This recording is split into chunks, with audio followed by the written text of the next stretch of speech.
ভৱিষ্যত জীৱনত ভাল কাম কৰি পেলাই ডাঙৰকৈ ঘৰ সাজি ডাঙৰ ডাঙৰ গাড়ী কিনি বা টকা পইচা বেগ বেগেজ ঘটি তাৰ পিছ মুহূৰ্তত যদি মোৰ লগৰজনক এখন ট্ৰাকে যদি মহতিয়াই লৈ যায় আৰু তেতিয়াতে যদি মৃত্যু হৈ যায় তেতিয়া মই যি অনুভৱ কৰিম সেইটো হৈছে শূন্যতা, নাথিংনেছ।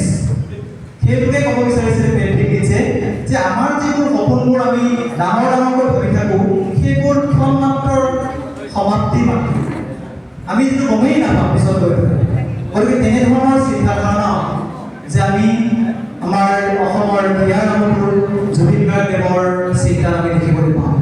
তাত তেখেতৰ আৰু এটা দিশ মই ক'ব বিচাৰোঁ, তেখেতে নিজৰ কাৰণে টকা পইচা সাঁচি নলগাকৈ তেওঁ সকলোকে সহায় কৰিবলৈ চেষ্টা কৰে। তেখেতে ইণ্টাৰভিউ এটাত কৈছে কাৰোবাক সহায় কৰিবৰ কাৰণে ধনী হোৱালৈ অপেক্ষা কৰিব থাকিব নালাগে, কাৰোবাক সহায় কৰিবৰ কাৰণে তোমাৰ এটা বহল মনৰ অধিকাৰহে প্ৰয়োজনীয়তা আছে। তোমাৰ সেই বহল মনেহে কাৰোবাক সহায় কৰিবৰ কাৰণে উদ্বুদ্ধ কৰিব পাৰে। তোমাৰ হাজাৰ কোটি টকা কেতিয়াও কাৰোবাক সহায় কৰিবৰ কাৰণে উদ্বুদ্ধ কৰিব নোৱাৰে।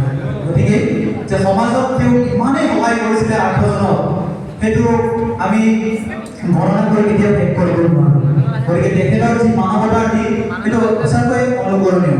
আমিও যদি পৰৱৰ্তী পৰ্যায়ত অকণমান আৰ্থজনক সহায় কৰি পেলাই নিজেও যদি চলিব পাৰে তেনেকুৱা এটা মন যদি আমি সৃষ্টি কৰিব পাৰোঁ তেতিয়া নিশ্চয় আমাৰ মাজতো জুবিন গাৰ্গৰ যি মানৱতা সেইটো আমি জীয়াই থকাৰ পৰ্যায় ৰাখিব সক্ষম হওঁ।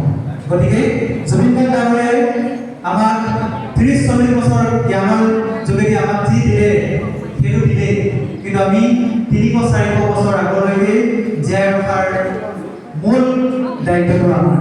তেখেতৰ গান চৰ্চা কৰিব লাগিব, তেখেতৰ মানৱতাৰ দিশবোৰ আমি অনুকৰণ কৰিব লাগিব, তেখেতৰ যি দৰ্শন সেই দৰ্শন আমি অনুকৰণ কৰিব লাগিব। তেতিয়াই প্ৰকৃত অৰ্থত আমি জুবিন প্ৰেমী বা জুবিন গাৰ্গদেৱক আমি ভাল পোৱাৰ অৰ্থ নিহিত হৈ থাকিব।